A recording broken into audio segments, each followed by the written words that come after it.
Hey everybody, today we're going to learn to make purin, which is just some pudding and... Okay, all right, that's enough of that, buddy. I was doing okay. You were doing great. Yeah!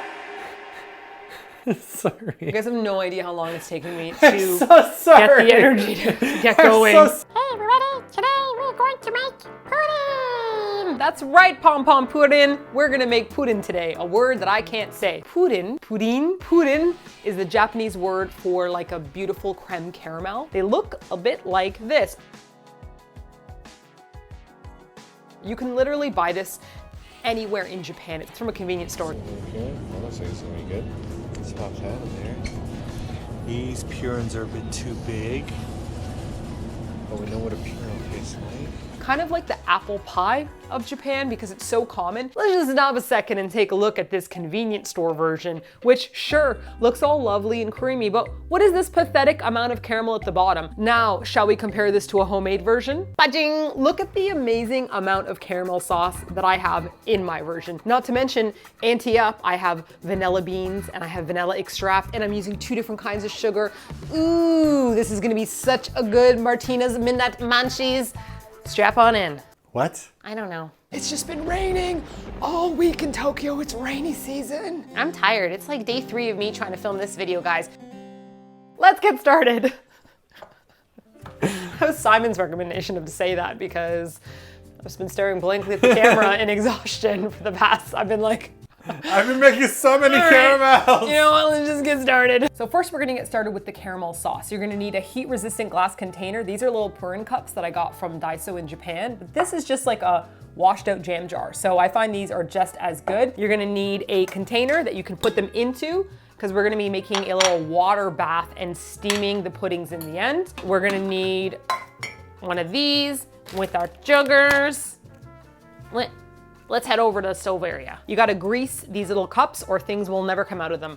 We're just gonna around there. So for the caramel step, I do recommend that you wear longer sleeves because this is some scalding hot candy and if it splatters on your arms, It really hurts. not that I've done that before, which I have in the past, but not recently. The other thing about this is that you can't walk away from this, okay? This shit burns so fast. So please, pretty please, do not leave this unattended.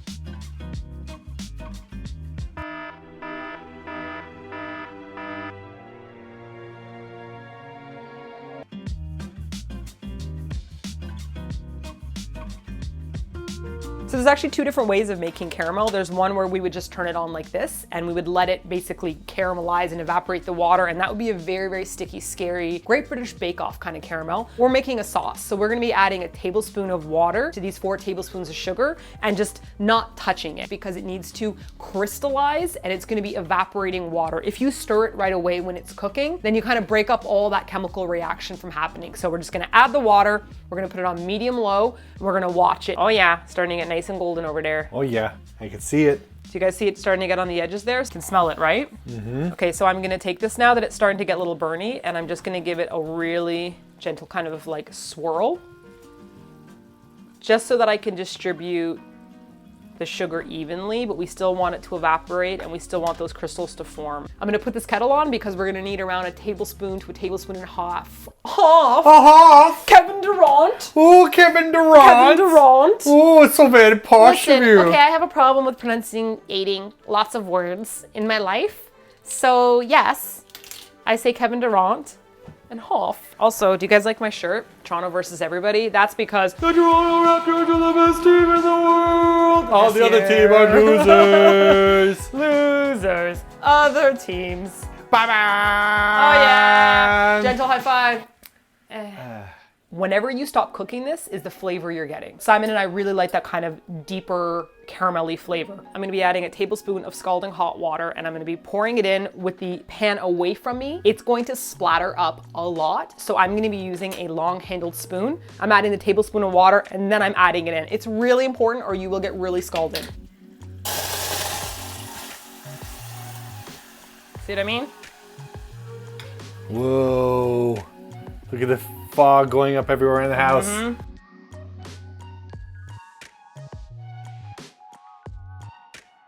Okay, so now we're gonna evenly distribute this at the bottom of these.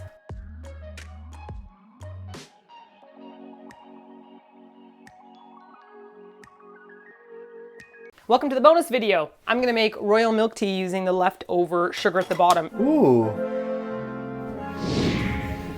While the caramel's cooling, we're going to make the custard base. So first of all, you're gonna need 5 tablespoons of sugar. Yes, I know. I did 2 white and I did 3 brown. You can do all white, you can do all brown. Can you use honey and can you use maple syrup? I don't know. Shablim blam. Also, freaking how cute, right? So cute. Very cute. Very cute. Very cute. On top of the sugar, we're gonna dump a cup of milk. I am doing 3/4 a cup of heavy milk. It's like 3.7. And then I'm adding a bit of cream, but you can just do all milk if you wanna be lame like that. Nice. And I'm gonna add 1/2 tablespoon of vanilla extract.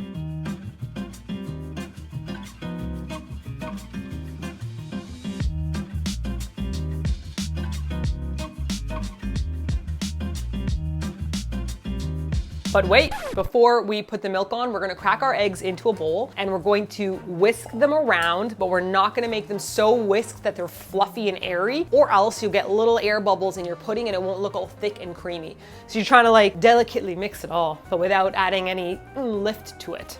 Key here is to not do this, okay? We're gonna put it down and we're just gonna kind of stir it. I'm gonna do like a little figure 8 kind of shape, but I'm not lifting my whisk so that I'm not adding extra air. So once this egg is gonna be all one color, so everything kind of happens a bit quick at this point, so have everything ready to go. Pop your milk on to medium high, and we're gonna keep an eye on this so that it doesn't boil. But you can see right now, you can see all the sugar still inside of it. See how thick it is, right? Mm-hmm. What I like about this recipe is that you can actually taste things as you go, because this is just milk and sugar and vanilla extract. So you can stick your finger in, not now, or a spoon or something, and taste it and be like, oh, this isn't enough sugar, and you can add more sugar, or you can add more vanilla extract. It's not like cooking with raw meat, where you're like, it's raw! When Ducky and I were in Guam on vacation, we watched the kids' MasterChef show. Right. Wow, those kids are amazing. These kids are like, I'm 7 years old and I can't see over the table, but I've made this upside down pineapple cake. and I'm like, I'm Martina, and I burnt my toast.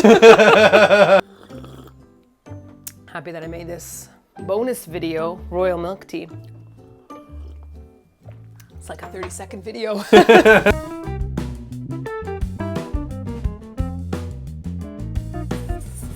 Very, very, very, very, very, very little bit at bit. The goal here is to slowly warm the eggs so they don't scramble. We're gonna strain it through afterwards to get rid of all the whites, that googles, because no one likes the google. I'm gonna start to feel the side of the container to see if this is getting warm yet. Once the outside container matches the warmth of the milk in the pan, you don't need to go slowly anymore. But as long as it's not the same temperature, nice and slow and easy. Ooh, it's thickening up beautifully. This is pretty much like how we make our eggnog too, right, Ducky? Yeah. These are all just custards. Yeah. They're all just beautiful, yummy custards. Oh, it smells like eggnog as well. Right? Yeah. There's just no cinnamon and nutmeg in here, but yeah. Now with a strainer, dump that all back in. Let's get rid of those googles. And if you're a mega perfectionist, do this twice, but not me.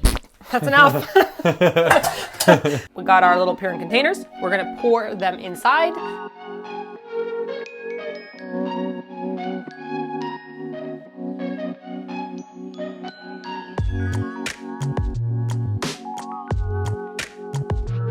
Next step, we're gonna be steaming these in a little water bath. The jam jar I love because I can easily just put the lid on it. These guys over here, I'm gonna have to put little tiny tinfoil wraps on them. Then we're gonna put a lid on it and leave it for about 20 minutes or so. I need to bring the water up to cover it. Okie dokie. Okie dokie, you got it. Why? Why are you being this way? You're embarrassing me in front of my friends. If you boil your Purin, Oh, got it! Ooh, yeah! Damn it! Angry sheep sounds. Pudding. Pudding. I'm not even saying it right still. Pudding. Purin. I'm going Purin, but it's Purin. You want to steam your purin on a very low temperature so that it's very, very silky. But if you boil it, it gets like really rubbery. And if it looks like 90% done, we're gonna tilt the heat off because that was kill and turn together. Tilt the heat off. We're gonna tilt the heat off because it will continue cooking in its vegetable heat. I'll just tell you then. Ugh. Cheese and rice. I'm so just long-winded. Guys, thanks for watching. Thanks for watching. I mean, for real. Thank you for letting me have this weird career of mine. Please stop recording. Becky, you're doing so good. Hate it. You're doing so good, you sweet girl. Purring. Wow, who said purring? I'm ready for some purring.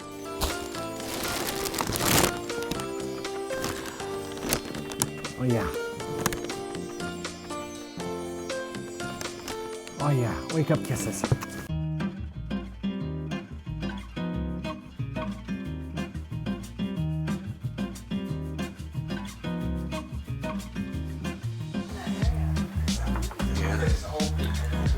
Yeah, it is a little jiggly.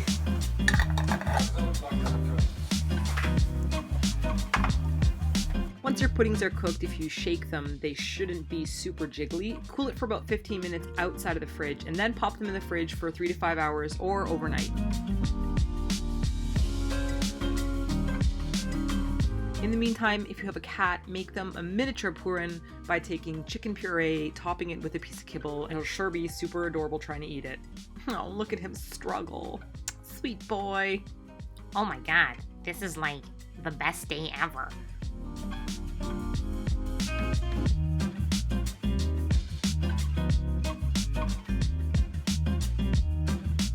This is the best thing ever.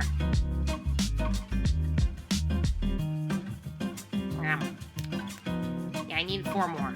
4 more of those at least. Oh, your beard's pretty filthy. Allow me to groom it for you. So, how are things going? How's life? Okay, so this is my cooled pudding, and I have, this is honestly, guys, I have no idea how this is gonna turn out. I know I'm supposed to confidently be like, oh, it's gonna turn out great. I know it's gonna taste great, but let's be honest, I screwed with the recipe, added different kinds of sugars. I just don't know. So from the outside here, we can see that everything looks okay.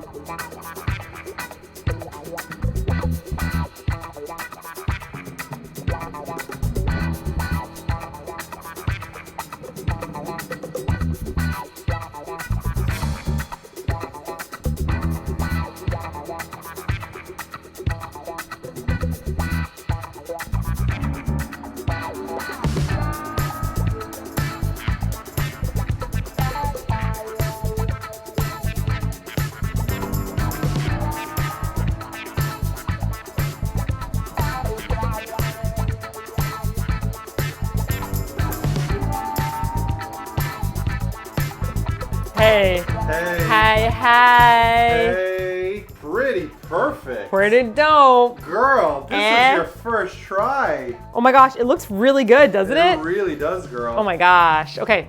I can't lick the handle. People are watching. I'll just go put it over here and clean it for a second. Oh shit. Wash that handle, Yep. girl. And I will dry it using that instead of my pants.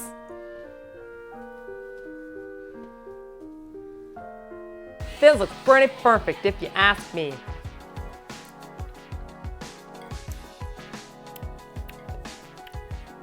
Is that a good one? Wow.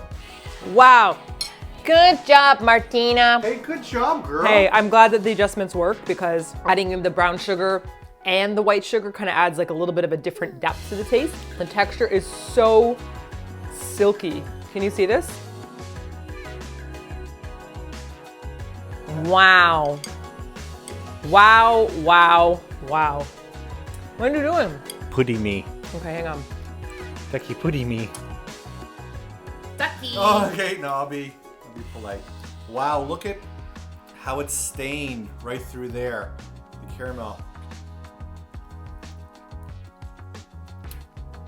This is as good, if not better, than the Japanese puddings we get at the conbini. Ooh. Girl, you really did a great job with this. Great job. And we have so many of these. Wow.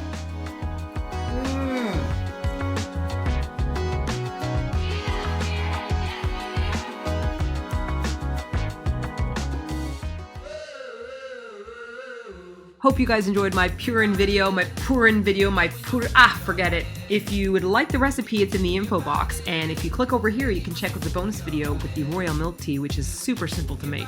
And if you click on the other video, you can head on over to Simon and Martina bonus, where you can watch Dr. Maimersworth eat another tiny Purin that I made. Oh my gosh!